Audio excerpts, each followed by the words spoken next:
বন্ধুরা, YT studio অ্যাপটিকে আমরা কিভাবে ব্যবহার করব, এটি কিভাবে ব্যবহার করলে আমাদের জন্য ফলদায়ক হবে সেটি আমাদেরকে আগে জানতে হবে। যদি আমরা এই অ্যাপ্লিকেশনটি ওপেন করি সেক্ষেত্রে এখানে একটি নির্দিষ্ট নিয়ম রয়েছে। এই নিয়মটি কিন্তু গুগল বেঁধে দিয়েছে। এই নিয়মের ভেতর থেকে আপনি যদি আপনার চ্যানেলকে পর্যবেক্ষণ করেন অথবা আপনার যে ভিডিও আপনি পাবলিশ করেছেন সেই ভিডিওটিকে যদি পর্যবেক্ষণ করেন সেক্ষেত্রে দেখতে পাবেন আপনার যে ক্ষতির দিকগুলো আর ভালোর দিকগুলো দুটো সঙ্গে সঙ্গে আপনি আলাদা করে ফেলতে পারবেন এবং আমরা সেই অনুযায়ী আমাদের ভালো মন্দটা সুন্দরভাবে বুঝতে পারবো।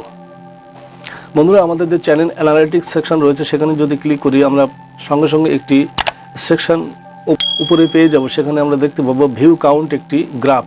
সেটি যদি নিচের দিকে থাকে সেক্ষেত্রে আমরা দেখতে পাবো স্বাভাবিকের চেয়ে কম অথবা খারাপ, আর যদি উপরের দিকে থাকে সবুজ রং থাকে সেক্ষেত্রে আমরা দেখতে পাবো স্বাভাবিকের চেয়ে ভালো। এতে করে বোঝা যায় আমরা যতগুলি চ্যানেলে ভিডিও পাবলিশ করেছি সমস্ত ভিডিওর একটা নির্দিষ্ট রেখা রয়েছে, সেটি ভালোর দিকে যাচ্ছে না খারাপের দিকে যাচ্ছে, এটিকে বোঝার জন্য কিন্তু সম্পূর্ণ ওই গ্রাফটি। এবারে বন্ধুরা, গ্রাফটি যদি নিচের দিকে থাকে সেক্ষেত্রে আমরা বুঝতে পারবো আমাদের যে চ্যানেলে যতগুলি ভিডিও আমরা পাবলিশ করেছি সেই সমস্ত ভিডিও কিন্তু তার খুব ভালো পারফরমেন্স নেই।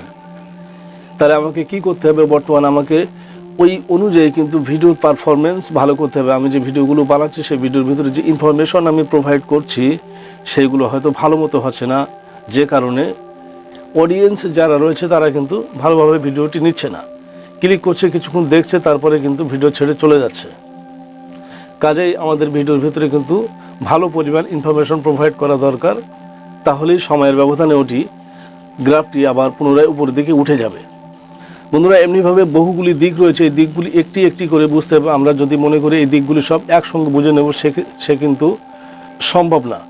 এটি সময়ের ব্যবধানে একটু একটু করে বুঝতে হবে আর সেই অনুযায়ী নিজে তৈরি হতে হবে। এবারে যদি আমরা মনে করি একটি নির্দিষ্ট ভিডিওর অ্যানালাইটিক্স আমরা চেক করব, সেক্ষেত্রে কিন্তু সেটিও সম্ভব। আমরা একটি নির্দিষ্ট ভিডিওর অ্যানালাইটিক্স চেক করতে পারি, সেখান থেকে সেই ভিডিওর ভালো মন্দ ফল আমরা বুঝতে পারি।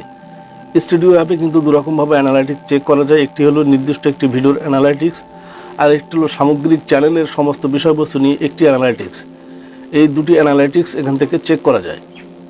বন্ধুরা, এখানে আমাদের মনে প্রশ্ন জাগতে পারে, ওয়াইটি অ্যাপ থেকে যদি আমরা ভিডিও আপলোড না করতে পারি তাহলে ভিডিও আপলোড করার যে সেকশনটি রয়েছে সেটা তুলে দেওয়া হয়নি কেন, গুগল সেটি কেন দিয়েছে?